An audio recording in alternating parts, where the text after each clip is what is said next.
El misterio del Océano Pacífico.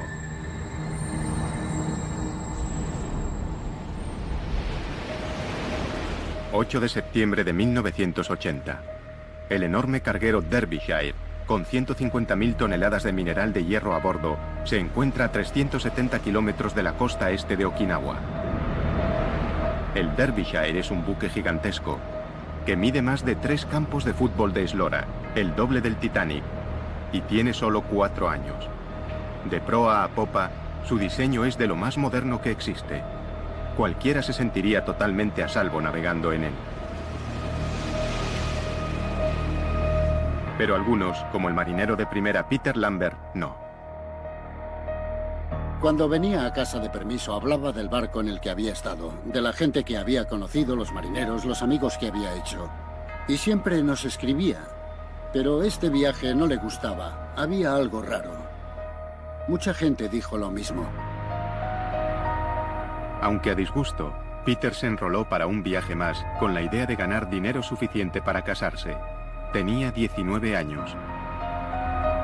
Pero su boda nunca se celebraría. El 9 de septiembre, el Derbyshire desaparecería con toda su tripulación.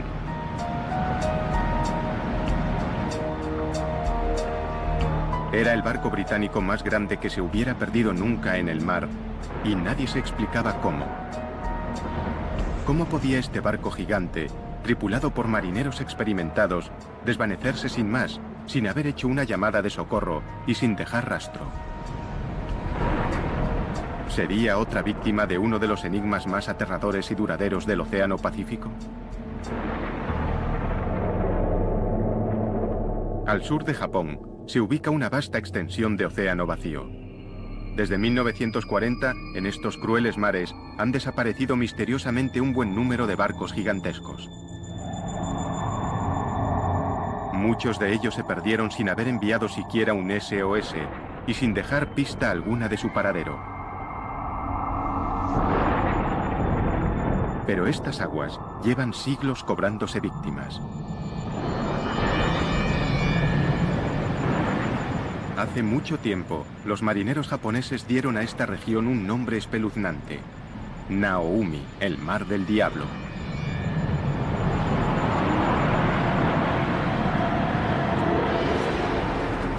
Las leyendas japonesas hablaban de fuerzas desconocidas que vencían a los buques más fuertes y de grandes monstruos marinos que arrastraban a sus marineros a la muerte.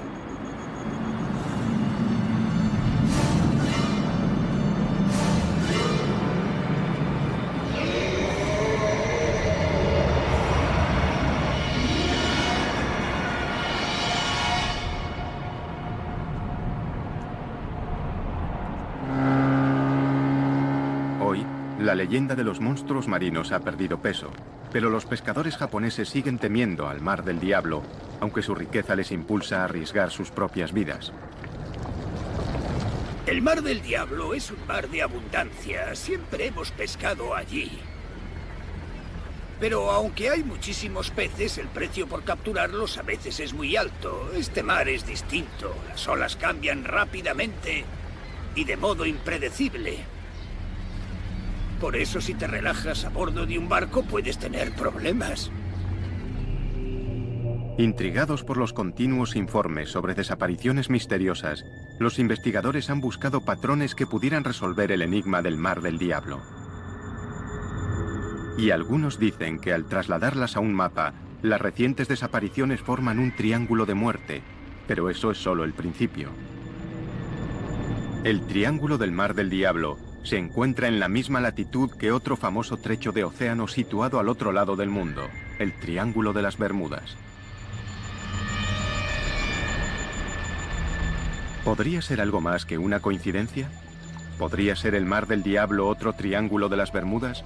¿O incluso más mortal que el propio Triángulo de las Bermudas? Hay quien cree que podría serlo. El profesor Junichi Yaoi, escritor y experto en fenómenos paranormales, tiene una polémica teoría sobre por qué han desaparecido tantos barcos en el Mar del Diablo. Hay muchas respuestas posibles para estos hechos. Algunos buques se hundieron debido al estado del mar, porque esos incidentes ocurrieron en mares que podrían estar encrespados o a causa de las tormentas. Sin embargo, si hubieran desaparecido sin más, yo diría que podrían haber ido a otra dimensión. Podría haber una entrada a otra dimensión en esta zona. La mayoría de los científicos rechazan las teorías del profesor Yaoi por considerarlas ciencia ficción, pero en el Mar del Diablo siguen desapareciendo barcos.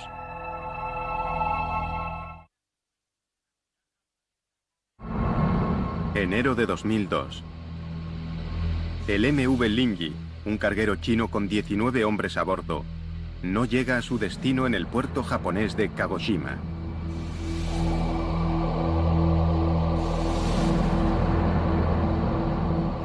Pasan los meses y las autoridades son incapaces de explicar qué le ha pasado al Linji.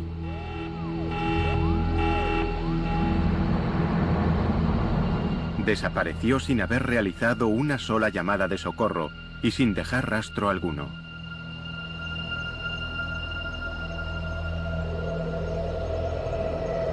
El profesor Yaoi tiene su propia teoría sobre lo que pudo haber ocurrido.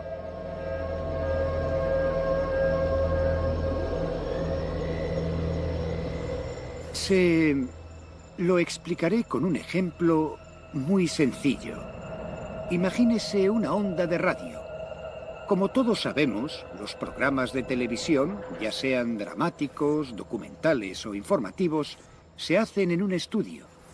Cuando se emiten, se convierten en ondas de radio que nosotros no podemos ver ni tocar. Lo que quiero decir es que quizás la dimensión diferente está aquí, en el lugar en que vivimos, pero nosotros no podemos verla ni tocarla.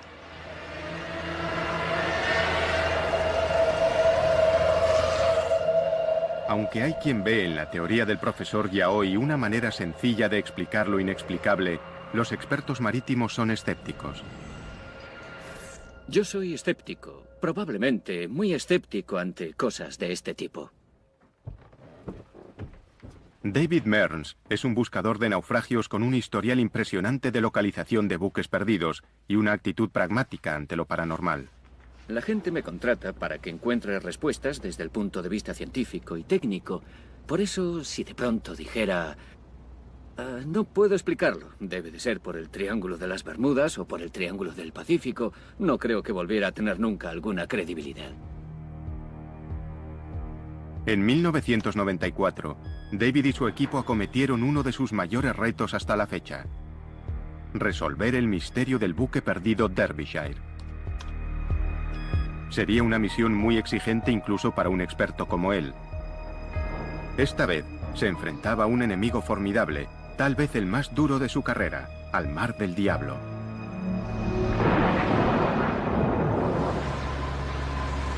Los miembros del Escuadrón 47 saben lo difícil que es encontrar algo en la monotonía de este océano. Los ojos de la Armada de los Estados Unidos en el cielo se encargan de la guerra antisubmarina, la vigilancia y las operaciones de búsqueda y rescate. No hay ningún lugar de la región al que no podamos ir en un periodo razonable de tiempo. Siempre tenemos un avión preparado para salir en 1 hora. Siempre está disponible para cualquier tipo de misión de búsqueda y rescate, de actividad de piratería o cualquier otra cosa. La Patrulla 47 está en su puesto lo más rápido posible. Los aviadores conocen la región como la palma de su mano, pero ni siquiera ellos pueden explicar lo que han experimentado en este mar. Hay historias, rumores sobre cosas extrañas que les han ocurrido a los aparatos, pero también notamos cosas que a veces no quedan registradas. Por ejemplo, oímos algo que suena raro, volvemos atrás, ponemos la grabación y no está. Hay muchas historias sobre cinturones que se desabrochan y trampillas que se abren y cierran solas en zonas diferentes por las que volamos. En un trabajo tan peligroso y especializado como este, hay que estar prevenido. Los hombres y mujeres que vuelan por estos cielos hostiles saben que no son solo barcos los que desaparecen. Los cielos del Mar del Diablo se han cobrado su cuota de aviones. Y hay una desaparición misteriosa que obsesiona sobre todas las demás a las tripulaciones que sobrevuelan esta zona a diario. 22 de marzo de 1957, 4:48 de la mañana. Un avión de transporte Stratofighter C-97 de las Fuerzas Aéreas de los Estados Unidos despega de la isla Wake hacia el Aeropuerto Internacional de Tokio con 67 militares a bordo.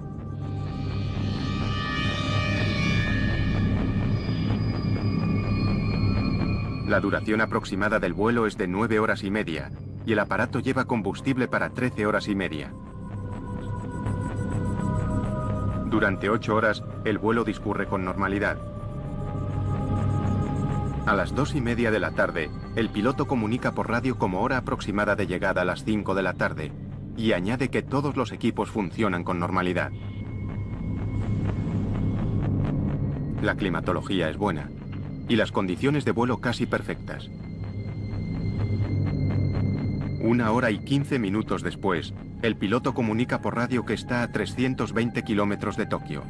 Los controladores aéreos esperan la llegada del aparato en un plazo de 2 horas. Pero el C-97 nunca tomó tierra en el aeropuerto.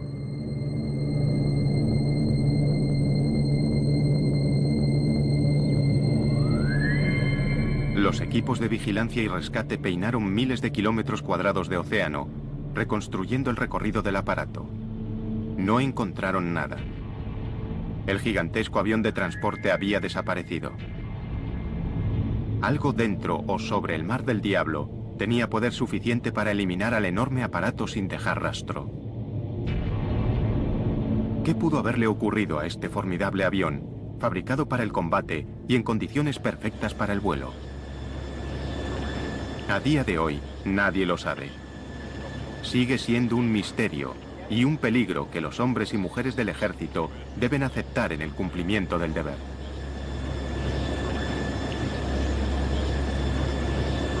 El Mar del Diablo oculta bien sus secretos, pero las expediciones osadas y la investigación innovadora están empezando a producir respuestas sorprendentes a viejas preguntas. Al igual que en el Triángulo de las Bermudas, nada es nunca lo que parece en el Mar del Diablo. El servicio de guardacostas japonés registra más de 2.500 accidentes marítimos cada año en las aguas japonesas.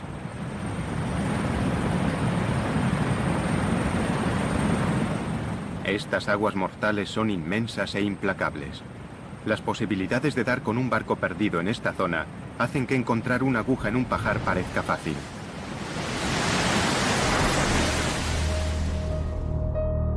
Por eso, 14 años después de que el buque gigante Derbyshire desapareciera sin dejar rastro en el Mar del Diablo, casi todos creían que nunca sería encontrado. El informe oficial culpó a las fuerzas de la naturaleza y el caso se cerró. Pero las familias de la tripulación del Derbyshire no iban a permitir que el suceso se olvidara. Querían respuestas. Lo único que queríamos eran pruebas que demostraran exactamente qué le había ocurrido al barco y por qué 44 personas habían muerto. La única manera de que se reabriera la investigación era que tuviéramos nuevas pruebas y estas se hallaban en el Derbyshire. Y todo el mundo estaba seguro, en la industria mercante, de que nunca encontraríamos ese barco. Pero las familias se negaron a rendirse.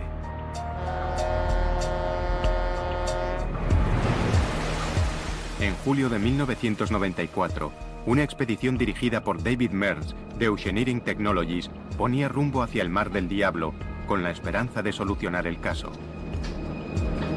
El equipo se apoyaba en una débil pista.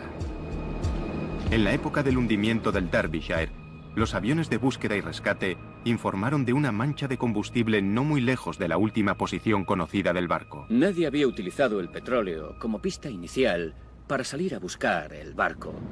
Había cierta incertidumbre en aquella época sobre lo grande que podía ser el área. ¿Estaría el petróleo directamente sobre el barco o lo habría arrastrado la corriente 15 kilómetros, 100 kilómetros, 150 kilómetros? Nadie lo sabía. Pero mi corazonada era que se trataba de una señal excelente que nos llevaría hasta los restos del Derbyshire. Solo con esta pista, David Mearns y su equipo intentarían lograr lo imposible: encontrar el Derbyshire y poner fin al misterio. Una cosa era organizar la búsqueda, pero en este vasto y violento océano, las probabilidades de encontrar el Derbyshire eran mínimas. El lecho del océano está a kilómetros de profundidad, y aunque el Derbyshire estuviera allí abajo, su estado de conservación 14 años después de su desaparición era impredecible. Con casi todo en contra, el equipo de la expedición depositó su fe en un dispositivo moderno, el sonar de barrido lateral. Remolcado por su barco, recorrería el lecho del océano y enviaría imágenes tomadas a 4.000 metros de profundidad. Pero estos barridos del sonar serían también una carrera contrarreloj. Cada día de búsqueda costaría decenas de miles de euros. El equipo de búsqueda solo tenía dinero para 8 días en el mar. El sonar de barrido lateral remolcable descendió al lecho del Mar del Diablo y comenzó a transmitir imágenes extrañas desde el fondo del océano. Para un profano, no eran más que un revoltijo de formas y sombras, pero a David Mearns algo le llamó la atención. Sí, fíjate en esta altura. Al final de aquella línea empezamos a ver algunas cosas que parecían un poco sospechosas. Y cuando pasamos a la siguiente línea, vimos aún más indicios y finalmente en la tercera línea nos encontramos con algo que era un volumen grande, denso, de material duro, pero no podíamos saber si era una roca o restos del buque. Mira eso. ¿Sería el golpe de suerte que estaban esperando? El equipo sabía que el éxito o el fracaso de la expedición estaban en juego. Todo dependía de lo que consiguieran ver en la segunda pasada del sonar. Cuando nos estábamos acercando justo al punto en el que el sonar remolcable empezaba a captar imágenes, lo perdimos. Así, tal cual. Un cable doble de acero, muy resistente, se rompió. Y allá se fue nuestro sonar remolcable de 600.000 euros por la popa del barco y supimos que estaba perdido. El sonar de barrido lateral remolcable, su máxima oportunidad de éxito, yacía a 4.000 metros de profundidad en el fondo del mar. El tiempo se agotaba. Primer asalto para el Mar del Diablo. Antes de que se pudiera intentar una recuperación, una tormenta amenaza en el horizonte y el equipo debe preparar el barco para el inminente impacto. Son conscientes de lo que el clima puede cambiar aquí. En el recuerdo, una tormenta que devastó la armada más poderosa que haya surcado jamás los mares. Hoy, esa misma armada cuenta con una tecnología impresionante y ha aprendido de las lecciones de la historia. ¿Pero estarán destinados estos marineros a enfrentarse una vez más a la furia del Mar del Diablo?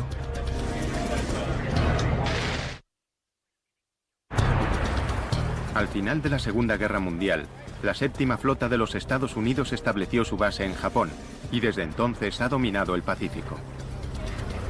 La séptima flota navega por aguas japonesas sin miedo, al menos a ningún enemigo humano. Pero estos marineros saben que si bajan la guardia, el Mar del Diablo puede jugársela en un abrir y cerrar de ojos. Muchas veces disfrutas de vientos favorables y de mareas en calma. Mejor imposible. Miras el horizonte, hay una brisa agradable, el sol brilla y te dices que si no estuvieras en la marina te estarías bronceando.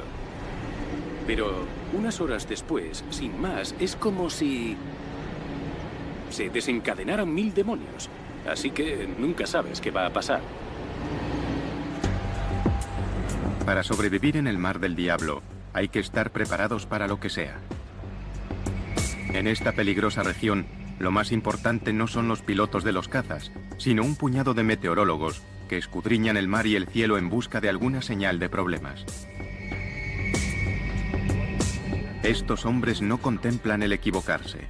El más mínimo error podría ponerles en la senda del peligro, y sobre sus buques caería el clima más mortífero que pueda generar el planeta. Parece increíble que estos poderosos buques de guerra, construidos para repeler a los peores enemigos, puedan ser tan vulnerables a los embates de la naturaleza. Pero el Mar del Diablo ya ha demostrado lo que puede hacerles. Es una tragedia que aún atormenta a la Armada. Diciembre de 1944.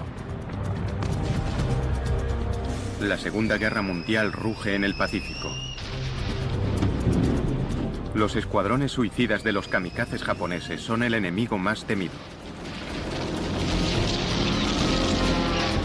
Pero el terror que inspiran está a punto de ser superado. El Destacamento 38, un grupo de buques de combate de la Armada de los Estados Unidos, bombardea las posiciones japonesas en Filipinas, preparando el camino para el desembarco de MacArthur en la playa.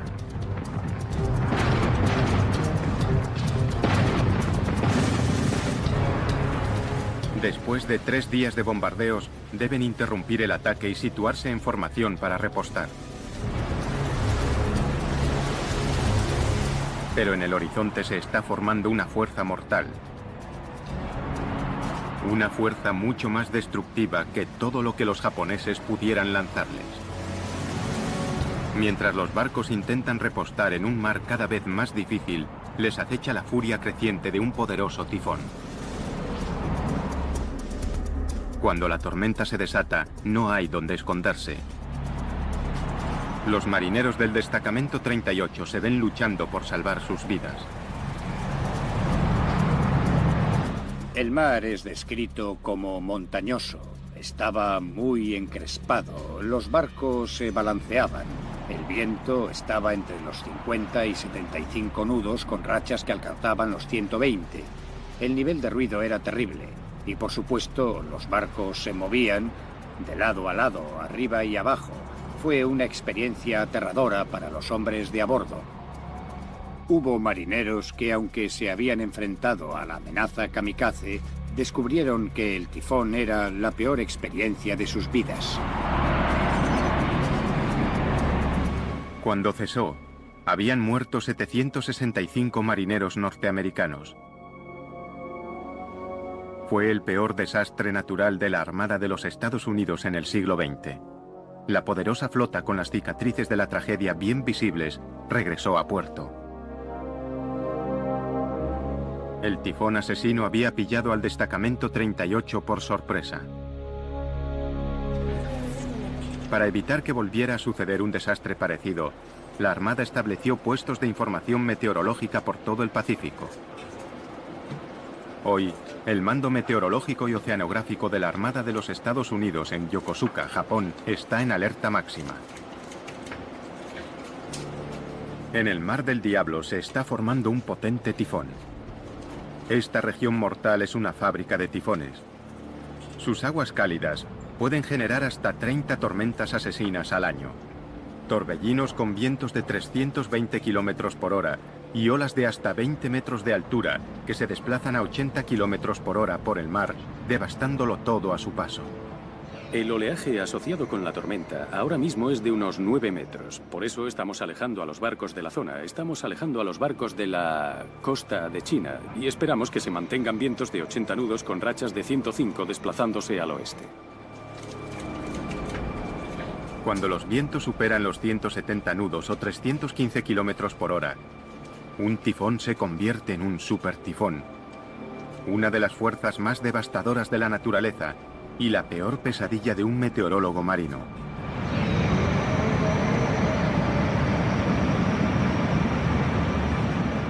En un supertifón puede haber olas que superen bien los 10 metros y mucho mayores de lo que querrías encontrarte con un barco. Capaces de hundir barcos, hacerlos encallar, destruir instalaciones portuarias y casas en las islas y devastar absolutamente todo lo que se encuentran. Un viento de 170 nudos derrumbaría muros de hormigón y estructuras permanentes.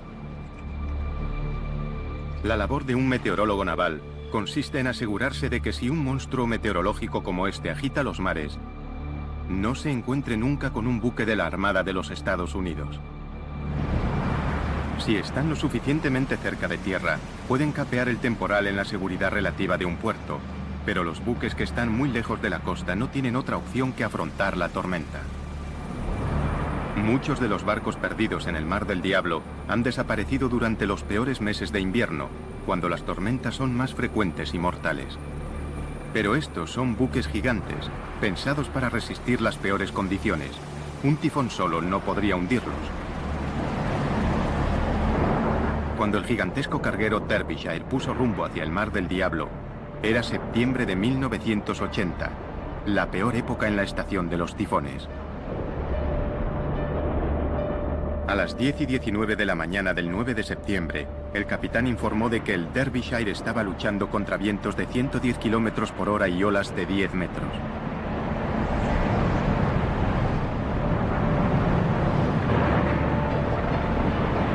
Pero el capitán no estaba especialmente preocupado. Se mostraba confiado en que un barco tan grande y tan bien diseñado como el suyo no debería tener problemas para mantenerse a flote aún en esas condiciones. Comunicó por radio que su llegada a puerto no se retrasaría más que unos días. Pero el Derbyshire desapareció sin dejar rastro. ¿Cómo pudo equivocarse tan trágicamente? ¿Estará enterrada la respuesta bajo las olas? Hoy, los investigadores están desvelando los secretos más profundos del Mar del Diablo.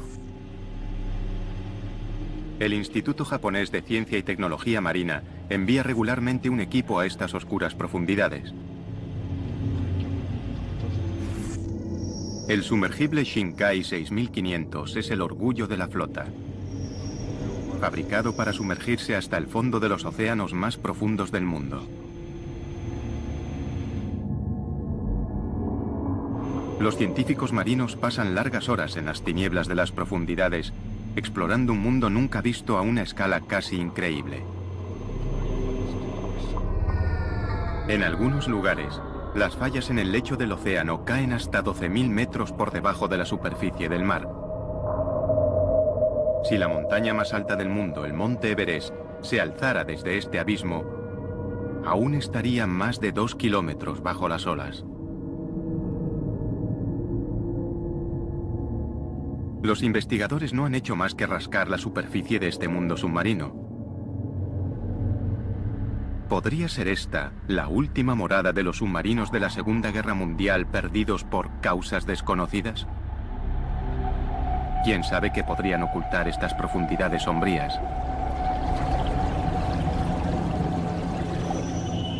Se ha sugerido incluso la existencia de una fuerza extraterrestre que acecha bajo el Mar del Diablo. El informe de la investigación de un científico ruso fue ampliamente difundido en la prensa paranormal. El 18 de agosto de 1980, el buque soviético Vladimir Boberov regresaba de una misión de rescate en la costa japonesa. El jefe de la expedición, profesor Platenov, declaró que estaba de guardia cuando, de repente, un objeto no identificado salió del mar y rodeó el barco. Según el profesor, era de forma cilíndrica y pasó a toda velocidad emitiendo una luz azul cegadora.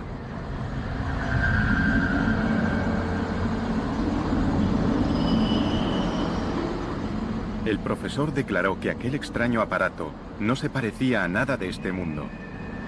El objeto dio vueltas alrededor del barco durante varios minutos y se volvió a sumergir en el océano tan rápidamente como había aparecido. A lo largo de los años, se habían contado historias similares que habían acrecentado la leyenda del Mar del Diablo.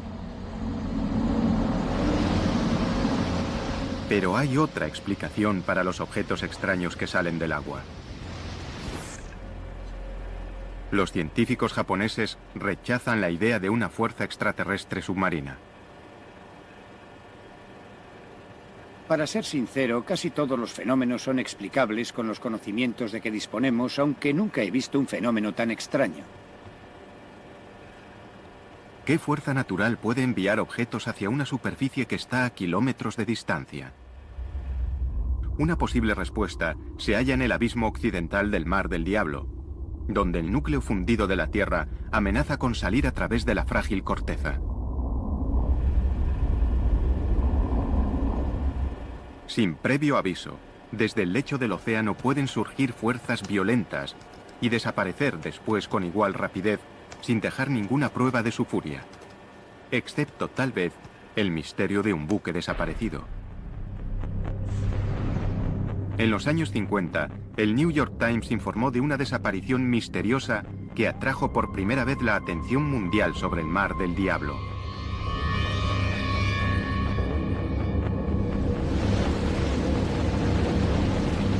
...23 de septiembre de 1952...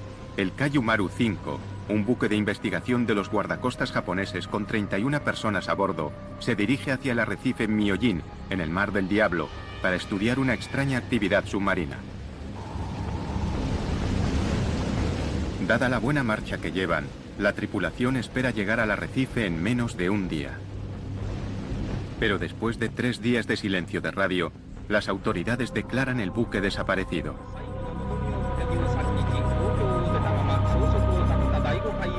Los buques que se encuentran en la zona acuden a buscar supervivientes. Ningún tripulante del Kaiju Maru aparecería. El misterio crece hasta que, por casualidad, los equipos de búsqueda son testigos de un violento fenómeno natural.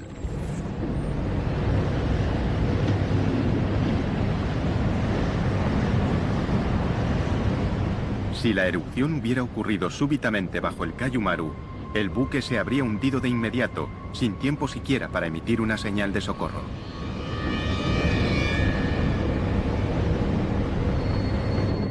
Se encontraron algunos restos de un naufragio, pero ninguno con el nombre del barco, y no hubo supervivientes que contaran lo ocurrido. El destino del Kaiju Maru seguiría siendo un secreto del Mar del Diablo. Los familiares desconsolados se vieron obligados a aceptar que el buque simplemente había desaparecido, y con él sus maridos, hijos y padres. El servicio de guardacostas japonés aconsejó a los buques que evitaran el arrecife Myojin ante el peligro de una erupción submarina. Nacía así una leyenda. Pero las profundidades pueden matar de más de una manera. Cuando un terremoto asola a las ciudades costeras japonesas, sus habitantes corren hacia las colinas. Un terremoto en el lecho marino envía una onda de choque a la superficie. Entonces, se desplaza una masa de agua que se mueve rápidamente a través del océano. Esta fuerza irresistible es el tsunami, la más mortífera de las olas. En océano abierto, los tsunamis pueden alcanzar más de 800 kilómetros por hora. Cualquiera que se encuentre en su camino, en tierra o en un puerto, no tiene ninguna posibilidad. De pequeño, Takeo Suzuki fue uno de los pocos afortunados que sobrevivieron cuando un tsunami aniquiló su aldea. Fue realmente terrible. A las 12 en punto se produjo el terremoto. Unos minutos después llegó el tsunami. La gente intentó huir.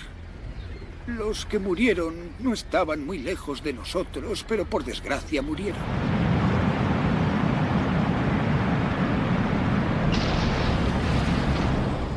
A lo largo de la historia, los tsunamis se han cobrado las vidas de cientos de miles de personas.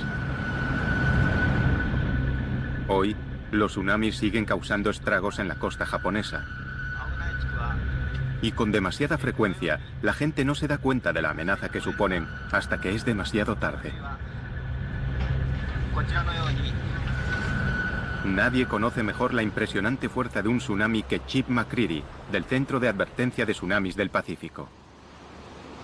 Un tsunami incluso de 3 metros es muy devastador, porque el nivel del mar se eleva a 3 metros y se queda a esa altura durante 5 minutos, 10 minutos, 15 minutos, y durante ese periodo de tiempo llega mucha agua a la orilla y a gran velocidad.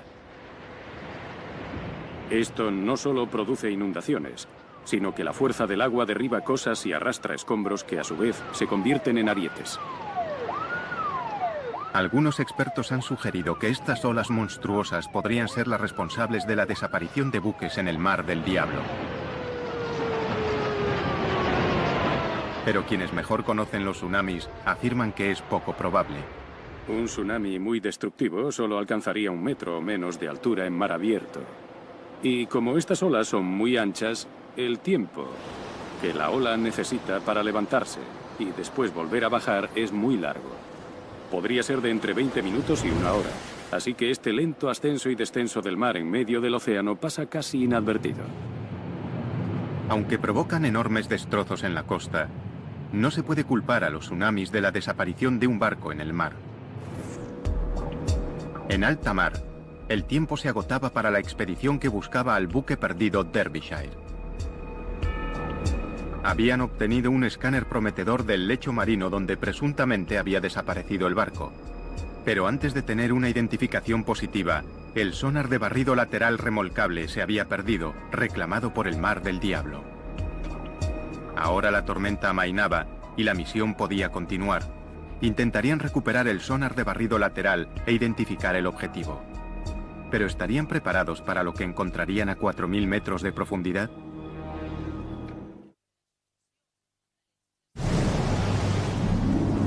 Nada está a salvo en el Mar del Diablo, considerado por algunos el Triángulo de las Bermudas del Pacífico. Los barcos desaparecen de la superficie, los submarinos se sumergen hacia su perdición, los aviones se desvanecen en los cielos. Algunos culpan a fuerzas artificiales, otros a fuerzas naturales. Pero sin duda, se trata de una de las zonas más peligrosas y misteriosas de todos los océanos del planeta. Y una pieza del rompecabezas estaba resultando esquiva hasta la frustración.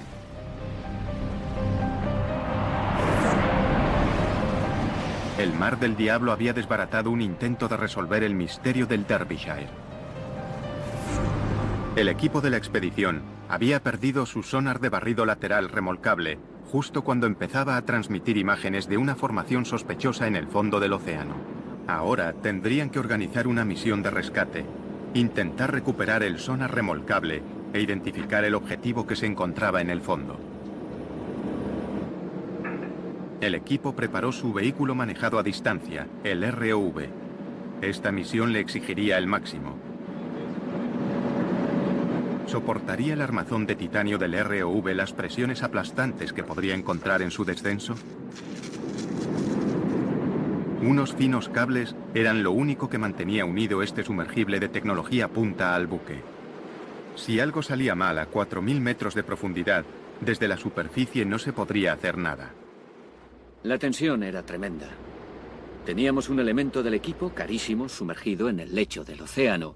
Había un naufragio que era el que buscábamos. Pero si no obteníamos una imagen que lo demostrara, nadie nos creería. Y volver, sin haber conseguido nada, era fracasar en todos los frentes. Recuperamos el sonar remolcable. Y recuperar una sonda de 1 tonelada y subirla a cubierta fue algo técnicamente muy difícil de conseguir. Después teníamos que sumergirnos y nos quedaban 6 horas antes de tener que levar anclas y marcharnos del lugar. La ansiedad a bordo crecía a medida que llegaban de las tinieblas oscuras imágenes nunca vistas. El ROV captó un rastro de reluciente mineral de hierro, la carga que el Derbyshire transportaba cuando desapareció.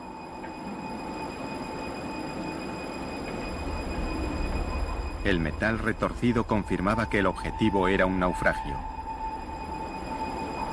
Y entonces, el momento que todos esperaban.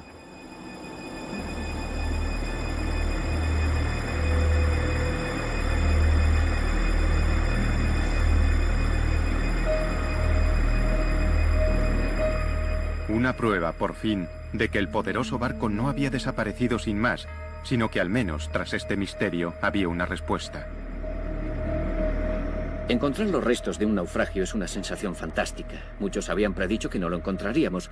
Así que el momento en el que empiezas a ver el naufragio, que puedes ver esas imágenes, es una gran sensación.